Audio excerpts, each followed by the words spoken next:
Kailash ji, thank you very much. Thank you. For joining me on Frankly Speaking, and most of all, I am very grateful that you've chosen to give your first interview to me. Yeah, and it's my pleasure and honor to be with you, Arnav. I'm telling from my heart.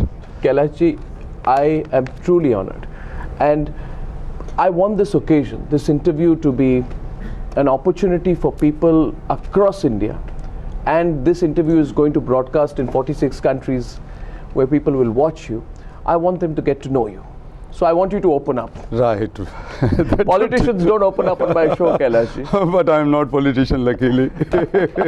So you can choose to be frank on Frankly I am Speaking. always, and I always believe that a child which remains in me should always remain, so that I can be free, open, simple. Absolutely. Without any vision or without any bias or without covering up myself. So I wanted to remain open always. And today with you, it is more important to remain open. And if I'm not open, you will do something in such a way that you can make the people open. I have no bouncers for you, but I want to get people to get to know you. So Kailash ji, tell me, we spoke about it when you made a brief appearance on the News Hour, on the day when you got this news of winning the Nobel Peace Prize.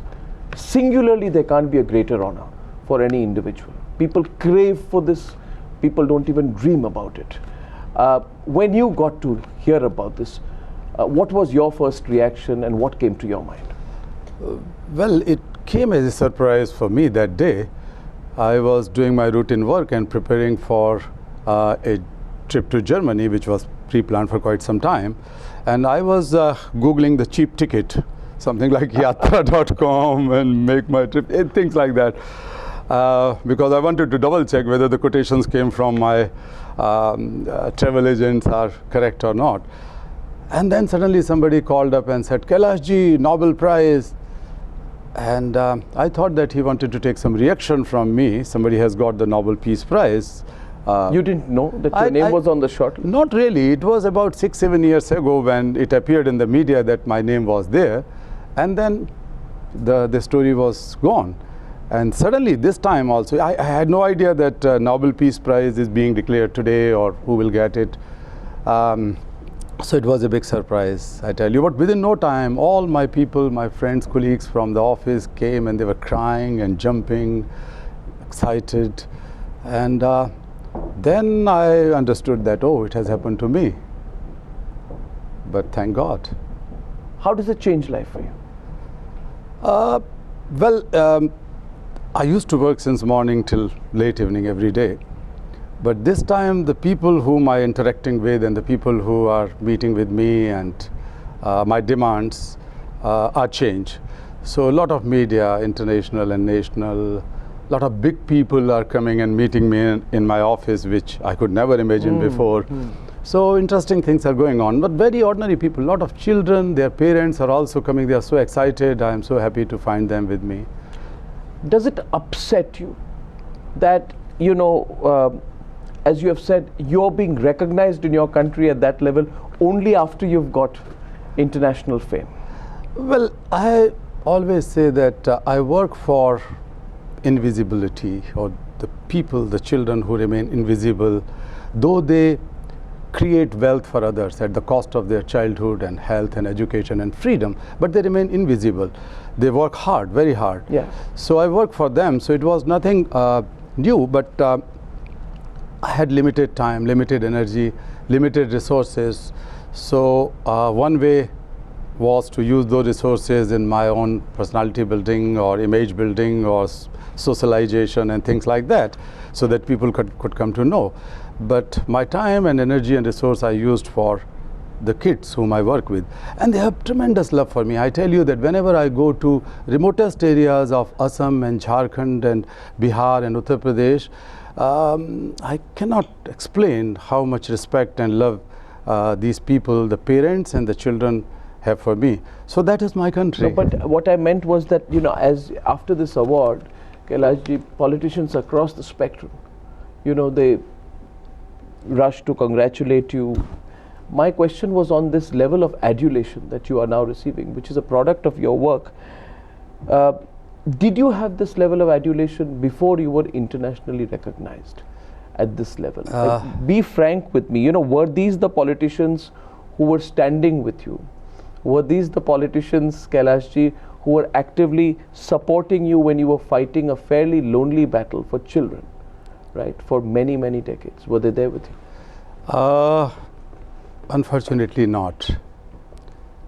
Definitely it's an evidence that these children, the most deprived children, have never been into their political radar, perhaps. And I was not bringing any benefit to them in terms of the children are not voters, the children whom I work with are not going to influence their voting politics and so on, and neither their parents. Their parents are also quite vulnerable, quite miserable, helpless. So, and I don't believe in the caste system or things like that.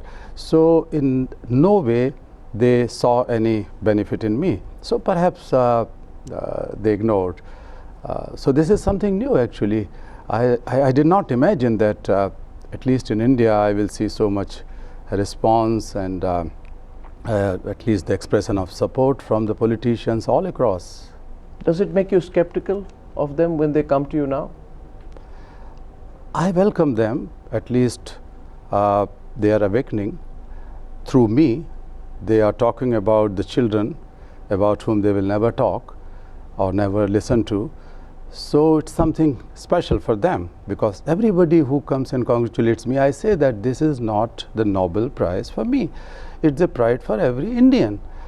India has been waiting since Mahatma Gandhi to get a Nobel Prize for a Desi Indian, and it's me, luckily. And it's because of those children. It's not because of my effort or nothing special in me. But these children whose voices have never heard, whose faces were never shown and noticed. So people started talking about those children, and that is the best part in this story. Tremendous. Kailashji, according to the Director and Representative UNESCO East Asia, it was not so long ago that a representative of the Human Resource Development Ministry, I think previous government, successfully pressed to exclude you from meetings on the Education for All campaign that was convened by UNESCO. So, Mr. Satyarthi, were you aware of the reasons why the government of India wanted you to sit out of these meetings, despite UNESCO standing with you in those days? Because, you know, now the government of India and everyone seems to have done a 180-degree flip. If I may say so, because you're awarded the Nobel Prize, and you know, you have in an interview, I think, admitted that politicians have been suspicious of you. First of all, were you aware of this? I also read in the newspaper only, though I had some suspicion when the UNESCO leadership was asking several questions, but without saying that this was the reason. But they were asking, what are you going to speak? I said, I am going to speak about world's children, because that time I was the chair of Global Campaign for Education, and I have been leading the worldwide movement for education. So I was representing the global civil society. And I think when they were convenient that Kailash is not simply talking about India, because this question was asked by those people, are you talking about the illiteracy of India? I said no, but if there is any reference I will talk, but I'm talking about the children who are deprived of education all across the world. So after that only I think they made a decision. But when I read in the newspaper, only then I came to know that it was not only this instance, but there were many instances in ILO, in UNICEF, in UN agencies, where something like this has happened. But I can't think of a greater irony. Here I'm sitting next to you. Yeah. The world is recognizing you. In December, you will receive the Nobel Peace Prize. Every Indian politician now, Kailashji, will want a photo op with you, and will want to, you know, bask in your reflected glory. But I'm going to read out from this, where this official says, we were aghast when the leader of the Indian delegation to the working group a secretary-level officer in the Human Resource Development Ministry made an informal request, exclude Kailash Satyarthi from future meetings. Despite our politely declining the request on the grounds that Mr. Satyarthi was invited in his capacity as chair of the GCE, that his nationality was merely coincidental, the Indian side persisted and had their way. They were suspicious of you. What were they suspicious of you about? You've been doing such good work at a risk to your own life, not now, but since the 80s. You've given up your other career to push this, not for money. And yet I find that till recently the Indian government itself was suspicious of you. Why were they suspicious of you? I think they are best to answer why. But as far as I understood that, I was working with the children who were trafficked, who were enslaved, who were held in bondage, and children who were sold and bought like animals, and sometimes even in lesser prices than the animals. And I was shocked to see in my initial years that many of these traffickers and mafias and criminals are so connected with the local authorities and politicians, and I think it has gone up and up, and that has created an environment that perhaps Kailash Satyarthi is not doing good for the image of the country or whatever.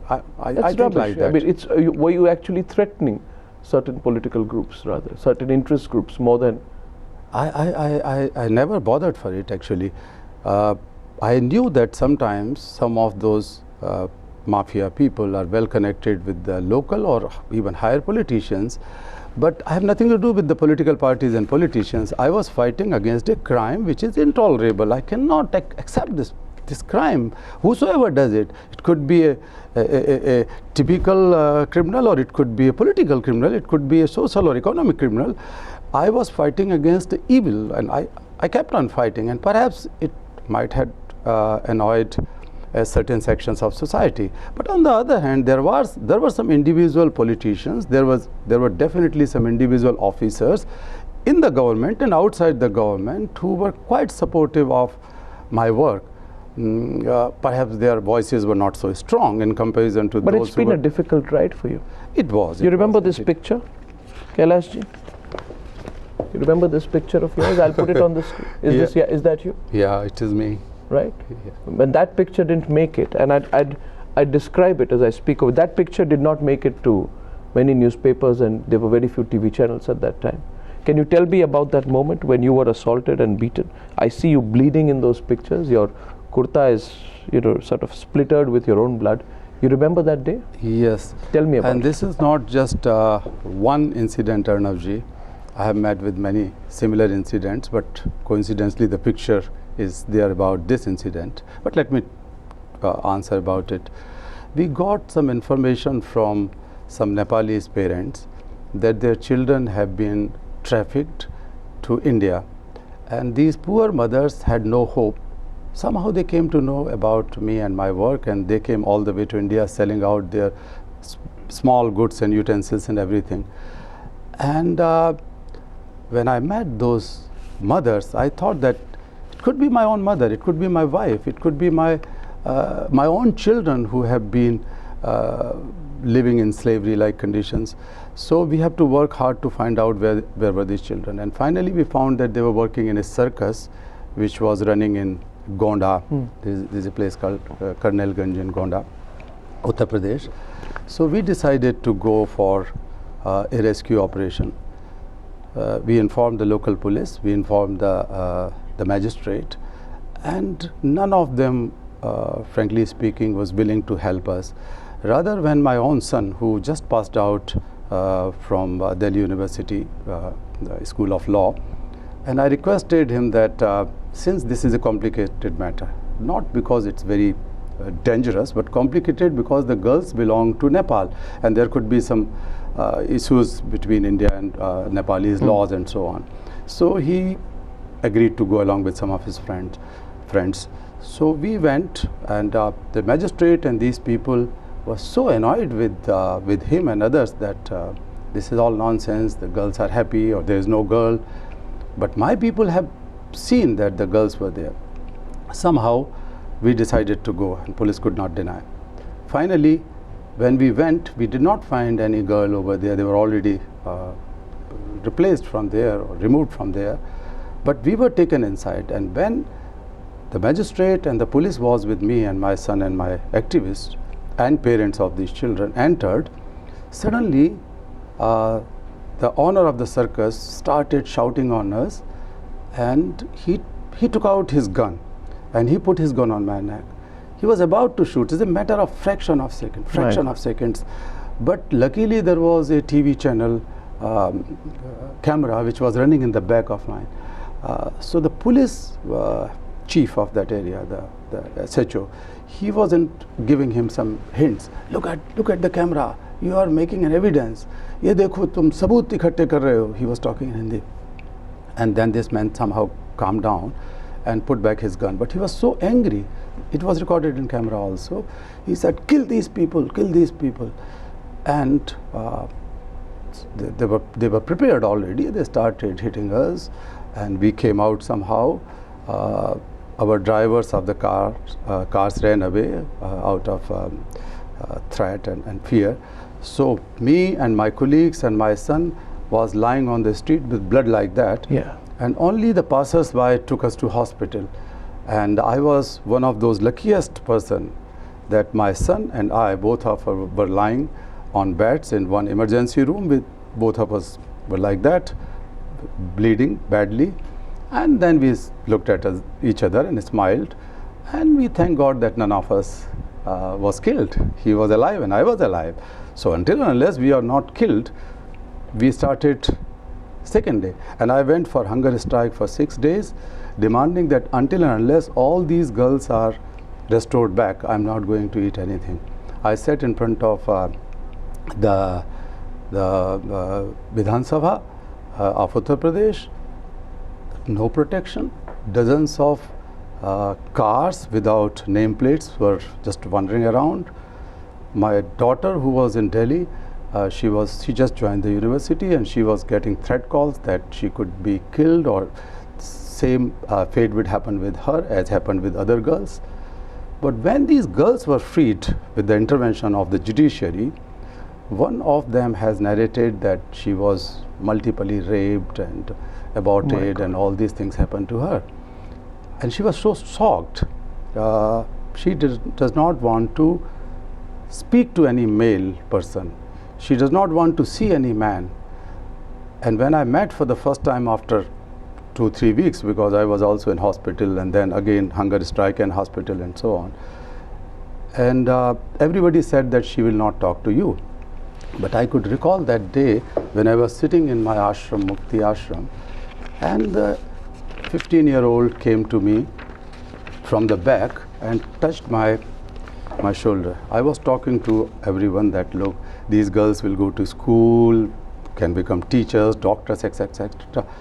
And then she slowly asked me that you're like my father, but I am no more child. I cannot go to school. When a 15-year-old girl says she is no more a child, and she's calling me father, I was in tears, and I could recall those moments. It was horrible. And this is happening with millions of girls in my country. This is happening with millions of girls and boys worldwide. And when they say that they are no more children, isn't it a shame? It's a shame. So I don't care. Even if I was killed, and childhood and freedom of that girl is coming back, I would have lived my life. And it happened with more than 80,000 girls and boys like that, through my hands and hands of my colleagues. You must have a very strong family to back you at times like this. Yeah, definitely. I must say that your wife must be a very strong woman. Yeah. Because, her husband and her son are lying there, bleeding in some hospital in a remote area. Do you inform your wife of what happens? Did she get to know? How does your family react? And her daughter is under threat. Her son has been beaten up, and her husband is in hospital. So she was with the children in Bal Ashram. Bal Ashram is a rehabilitation center near Jaipur, and there was no telephone line. So that day she could not find. Everybody was calling and trying to find her out, but there was no telephone connection, the signals. So second day when she was coming back, people were rushing to take her from Delhi, and somehow she came to know through them that, didn't you watch that there is a serious attack on Kailash and Bhuvan? and your daughter is alone in Delhi. And then she rushed back to Delhi. But my daughter was also courageous enough, and she said that you must go to Papa and Bhaiya first.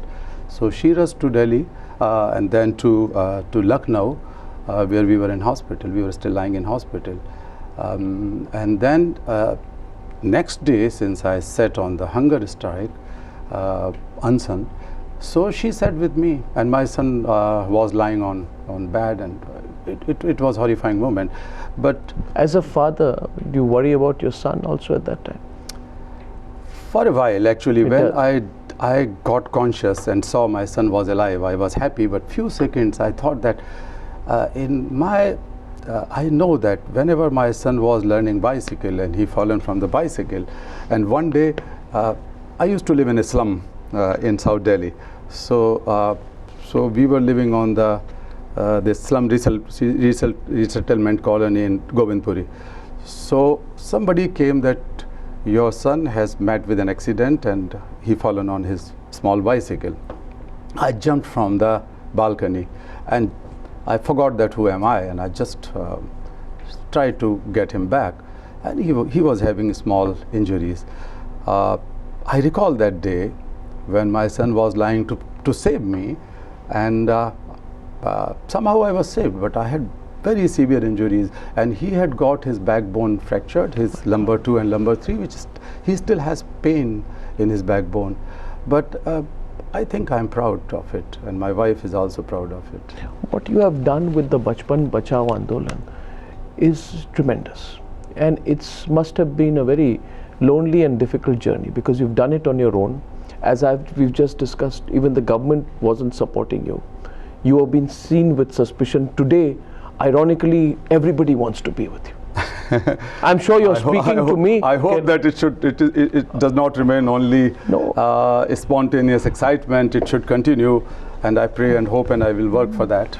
But what keeps you going at that time? Why do you do this? Why did you start doing this, and why have you done this now for how many years? Almost now 4 decades now. Yeah, three and a half decades. Why do you do this, and why did you choose to do this? Tell me about that. I was born after independence, so I have not experienced freedom myself. But I read about Mahatma Gandhi, I read about Bhagat Singh and Subhash Chandra Bose, and I read about Asfaqullah Khan, Ram Prasad Bismil, and all those people in my childhood, as any other child in a small town does and did those days. So I was very much fan of those people, and I was a great lover of freedom. That freedom is something which is a fundamental right, and Bal Gangadhar Tilak once said that freedom is birthright. But when I came across some incidents in my childhood and saw that children are not free to go to school because they are working, but there was no notion of child labor, there was no research, there was no individual, there was no NGO, nothing. So it was absolute zero to learn. But when I passed out as an engineer and worked for about a year, it was close to my mind, very deep in my heart, that I have to do something.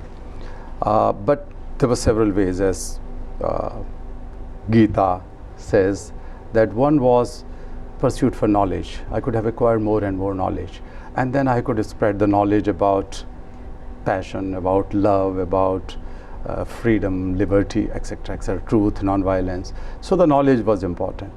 Another path was the path to meet with the God and divinity, and the third path was path of action.